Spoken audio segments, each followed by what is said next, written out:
Muita gente consome relatórios de tendências, né? E são relatórios caríssimos, as agências de design, as agências de consultoria de marketing. Mas pouca gente se pergunta como nascem as tendências. Vocês já fizeram essa pergunta para si mesmos? As tendências, elas nascem a partir de dados históricos. Isso é muito interessante. Há uma bibliografia extensa sobre hitmakers, ou como nascem o desejo, né, principalmente na área de marketing e comportamento do consumidor.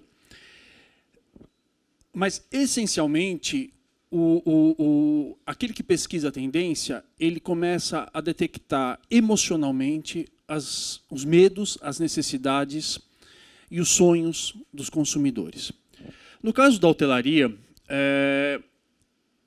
a hotelaria esteve parada por muito tempo, não é? Fala-se sobre a revolução da internet, que em pouco menos de 10 anos se produziu muito mais informação que nos últimos 1000 anos. Mas a hotelaria também, se a gente imaginar, nós estamos vivendo uma quinta onda de transformação dentro da indústria, e essa quinta transformação ela foi muito mais extensa do que toda a história da indústria da hospitalidade. Se a gente pensa na antiguidade, quem que ia? Não, como é que surgiu o hotel? O hotel nada mais era do que a estalagem, que era utilizada por um guerreiro, por um mensageiro do rei, por um negociante, onde ele simplesmente dormia, tomava um vinho e comia um pão para seguir a sua viagem adiante.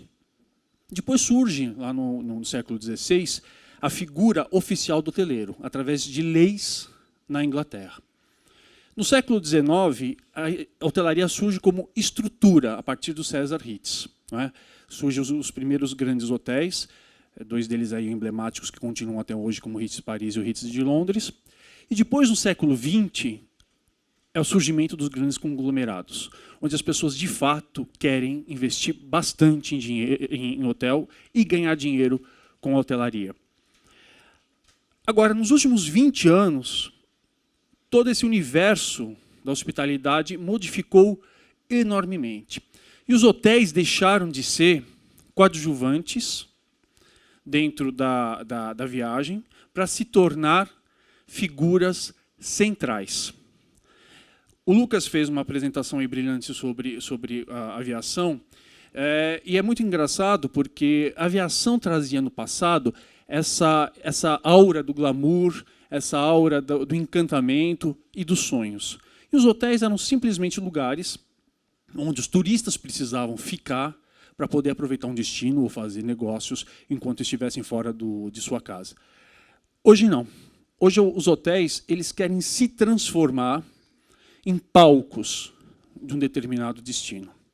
Eles querem refletir os anseios dos viajantes. E quais são esses anseios? Eu acho que foi brilhante essa conversa ser uma das últimas, porque a gente passou, no decorrer dessa manhã, por todas as justificativas e todas as tendências que apontam o desejo do consumidor. Primeiro, o consumidor quer lugares fluidos, e ele quer quebra de barreiras. Não é? A globalização veio muito disso. E até mesmo essa onda ultraconservadora, essa onda ultranacionalista, nada mais é do que um reflexo, né, essa quebra de limites, essa quebra de fronteiras. O consumidor ele é diverso. Não é? Ele reconhece, ele não quer mais ser reconhecido como... ele não quer mais fazer parte de grupos fechados. Essa questão da diversidade, do orgulho de ser quem você incentiva o reconhecimento de valores próprios muito pessoais, de histórias e de raízes. Obviamente, o cliente, o hóspede, vem buscar experiências, mas eles não vêm buscar apenas experiência pela experiência, mas experiências transformadoras. E essas experiências transformadoras é o que faz com que os hotéis busquem oferecer mais do que um leito, mais do que um bom banheiro, mais do que um bom café da manhã e mais do que um bom jantar, oferecer uma série de atividades que venham, como colocou o Marcos, ao encontro das necessidades de todos os viajantes. o viajante millennial que não conhece essa barreira entre o trabalho e o lazer, e que mistura tudo, que quer ter o controle da sua própria vida e vivenciar ao extremo experiências inovadoras. A gente vai falar também, o hotel precisa atender os baby boomers, que são entediados, como o Marcos contou, mas que querem se socializar, querem falar com a geração X.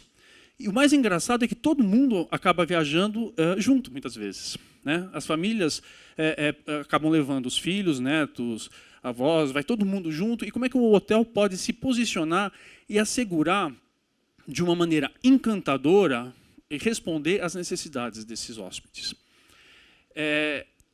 Hoje, quando a gente fala de hotelaria, principalmente no Brasil, a gente percebe uma valorização da autenticidade. E uma valorização, principalmente, da autenticidade através de experiências emocionais. E essas experiências também se justificam através do modo de vida dos cidadãos hoje, né?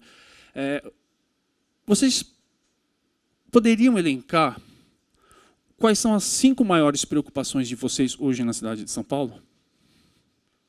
Ou os geradores de estresse? Segurança, trânsito, transporte vinculado ao trânsito. O que mais? Poluição. A qualidade de vida. Observem, por exemplo, os hotéis do futuro, como os relatórios propõem. Eles são espaços, como diz, eles são tudo para todos. Para que eu vou me deslocar do meu trabalho para a academia, da academia para a minha casa, da minha casa para um bar, se eu posso ter tudo isso num único lugar?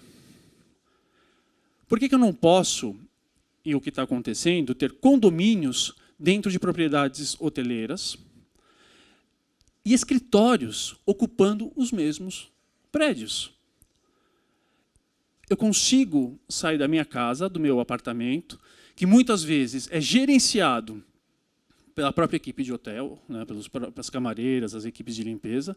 Posso ir até o meu escritório, mudando simplesmente de torre ou mudando de andar, usar a mesma academia, jantar em 2 ou 3 restaurantes com propostas gastronômicas distintas e, por fim, até me divertir.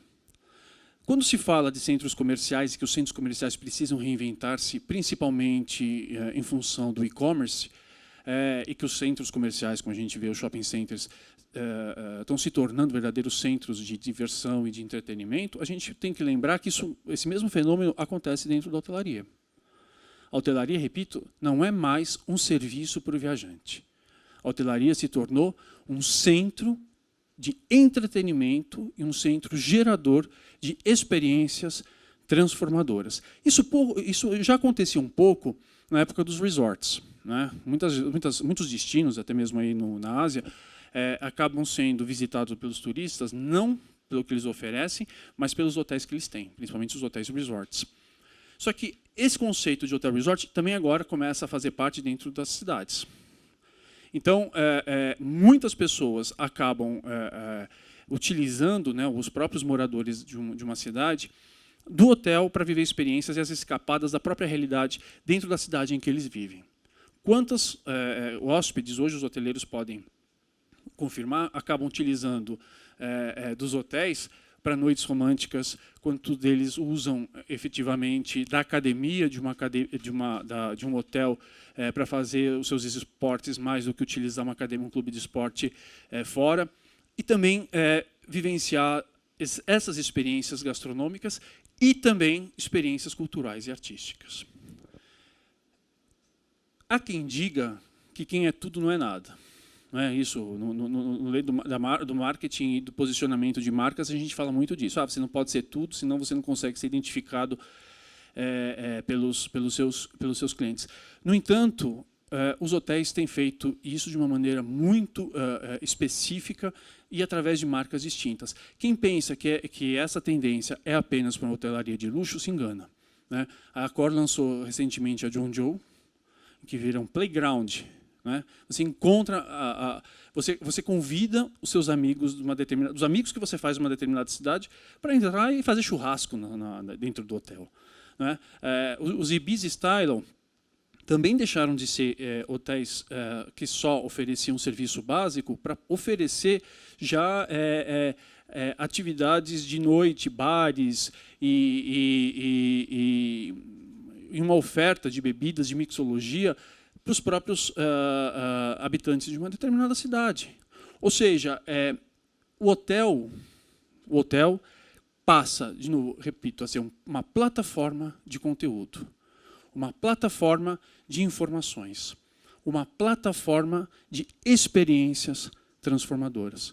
Um outro aspecto que vale a gente lembrar quando se fala da hotelaria do futuro diz respeito não só à percepção do cliente, mas também à percepção dos funcionários.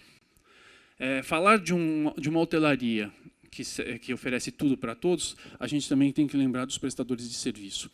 E aí entra a questão da diversidade também, não é?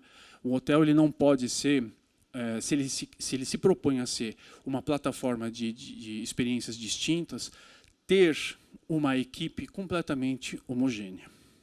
E esse é onde falham grande parte das redes hoteleiras. Você precisa ter nos seus comitês que definem produtos pessoas com formações distintas, etnias distintas, crenças distintas, percepções de realidade distintas. Caso contrário, o hotel acaba se transformando muito mais num palco de experiências falsas do que efetivamente num lugar em que as pessoas poderão vivenciar, novamente, e vou repetir isso até o final, essas experiências transformadoras. O Hotel do Futuro ele está sendo projetado principalmente para quebrar de barreiras. Então, os espaços são fluidos. A hotelaria do passado era aquela hotelaria com suntuosidade e com toda a formalidade, em que o hóspede entrava na recepção, passava por um grande corredor até chegar à recepção. Isso já não existe mais. Por quê? Porque os espaços precisam estar integrados. O Pullman faz isso com The Junction, em que você entra, você já não sabe mais onde você faz o check-in, onde é que você faz onde você pode pedir o seu café, onde você pode pedir o seu drink, onde você pode encontrar os amigos. Isso tudo mostra essa fluidez que existe, obviamente, nas relações interpessoais e que se traduz efetivamente também dentro do espaço da hotelaria. Eu procurei resumir bastante. Esse relatório da Skift ele é absurdamente completo, mas eu deixo como mensagem no final essa busca, primeiro, de elementos históricos, e entender como é que nós chegamos nessa quinta onda e de que maneira essas tendências elas refletem as questões políticas e sociais do mundo. Estamos falando de fluidez de espaços porque estamos falando de globalização, estamos falando de regionalização de serviços e de valorização de identidade de hotéis em determinadas regiões, porque faz parte também desse movimento contra a homogeneização e a quebra de barreiras. Você só regionaliza, e muitos hotéis buscam essa regionalização dos seus serviços, porque com a globalização você já não sabe mais se você está em Xangai dentro do hotel, se você está dentro de Xangai, Londres, Paris, São Paulo ou Rio de Janeiro. Mas, de toda maneira, esse espaço fluido que também é regionalizado, ele precisa oferecer essas experiências que vão muito além da gastronomia, envolvendo arte, envolvendo cultura, envolvendo bem-estar e envolvendo gastronomia.